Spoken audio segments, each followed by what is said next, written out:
ኦሪት ዘጸአት ምዕራፍ 28 ንስኻ ኸዓ ንሓውኻ ኣሮን ደቁ ድማ ምስኡ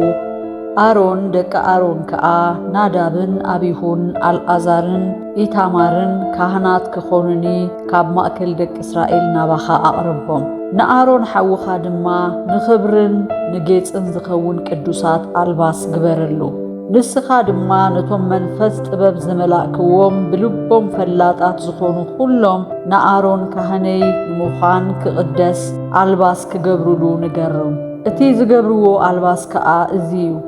ሳንቃ አፍልብን ኤፎድን ቀሚሽ ላዕልን ዓንጣዓንጦራይ ቀሚሽ ታሕትን መጠምጠሚያን ቅናትን እሞ ካህነይ ክኸውንሲ ንሳቶም ወርቅን ሰማያውን ሕብሪ ደምን ጽሩይ ቀይሕን ልሕፅን ጣጢዕን ወሲዶም ንሓውኻ ኣሮንን ንደቁን ቅዱስ አልባስ ይግበሩሎም ነቲ ኤፎድ ካብ ወርቅን ሰማያውን ሕብሪ ደምን ጽሩይ ቀይሕን እተፋሕሰ ልሕፅን ጣጢዕን ገይሮም ብብልሓት ይግበርዎ ንምግጣሙ ብክልተ ወሰኑ ክልተ እተጋጠመ ክፍሊ መንኩብ ይሃልዎ እቲ ኣብ ልዕሊኡ ዝኸውን ብብልሓት እተገብረ ዝዕጠቕሉ ቅናት ከኣ ምስኡ ብሓደ ተጋጠመ ሓደ ዓይነት ዝስራሑ ካብ ወርቅን ሰማያውን ሕብሪ ደምን ጽሩይ ቀይሕን እተፋሕሰ ልሕፅን ጣጢዕን ይኹን ክልተ እምኒ ኦኒክስ ውሰድ እሞ ስም ደቂ እስራኤል ቅረጸሉ ሽድሽተ ካብ ስሞም ኣብቲ ሓደ እምኒ እቶም ዝተረፉ ሽድሽተ ስም ድማ ከከም ምላዶም ጌርካ ኣብቲ ካልኣይ እምኒ ይቕረጽ ቀራጽ እምኒ ማሕተም ከም ዝቐርጽ ከምኡ ኣብ ክልቲኡ እምኒ ስም ደቂ እስራኤል ቅረጽ ዝሕዞ ከዓ ትትዖ ወርቂ ኣዙረሉ ነቲ ክልተ ኣእማን ድማ ንደቂ እስራኤል ኣእማን መዘከርታ ክኸውን ኣብቲ መናኹብ ኤፎድ ግበሮ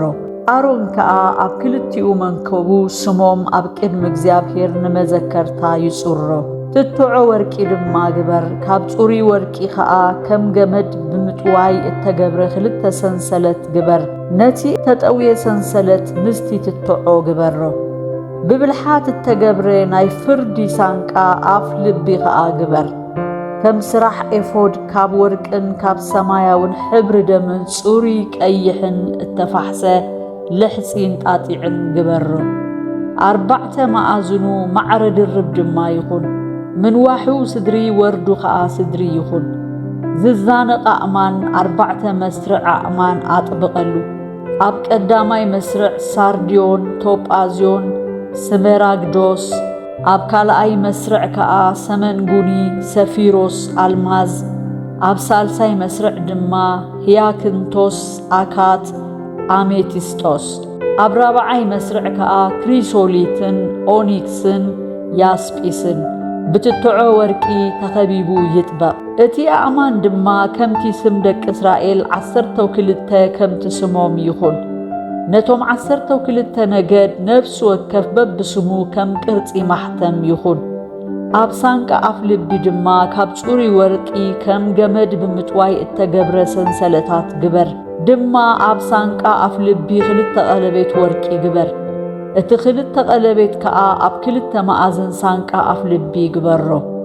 ንክልቲኡ እተጠውየ ሰንሰለት ወርቂ ከዓ ኣብቲ ኣብ ማዕዘን ሳንቃ ኣፍ ልቢ ዘሎ ክልተ ቀለቤት ግበሮ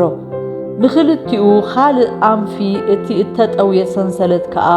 ምስ ክልቲኡ ትትዖ ኣተሓሒዝካ ኣብቲ መንኩብ ኤፎድ ብሸነኽ ቅድሚት ግበሮ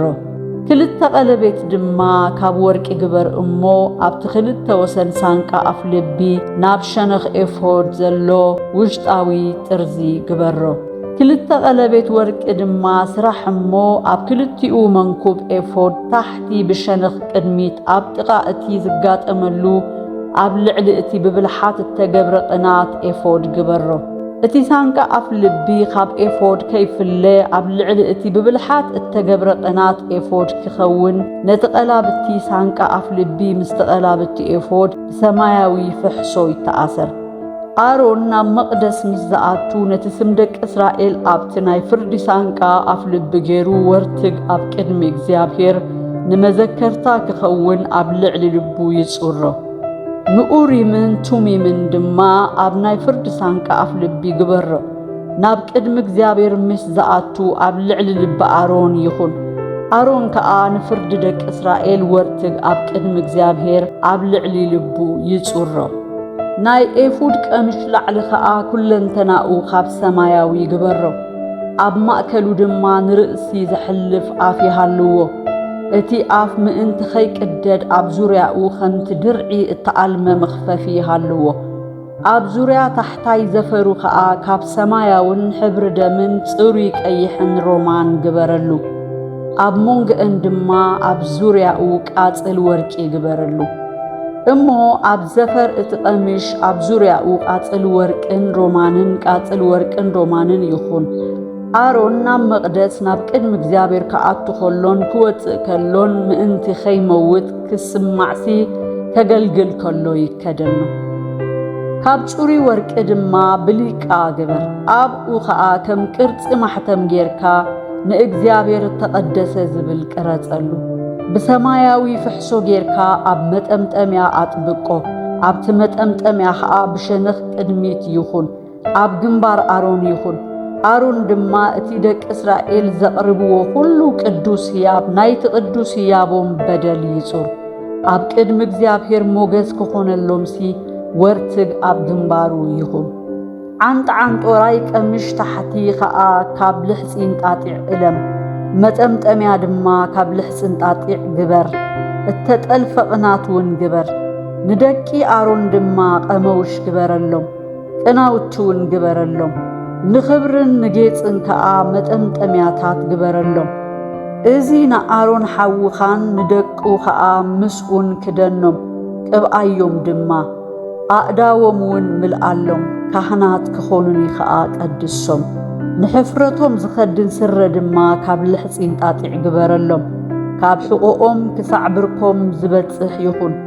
አሮንን ደቁን ከይብድሉ እሞ ከይሞቱ ናብ ድንኳን ምርኻብ ከኣትዉ ከለዉ ወይ ኣብ መቕደስ ከገልግሉ ናብ መሰዊኢ ክቐርቡ ከለዉ ይዕጠቕዎ እዚ ንዕኡ ብድሕሪኡ ከኣ ንዘርኡ ሕጊ ዘለዓለም ይኹን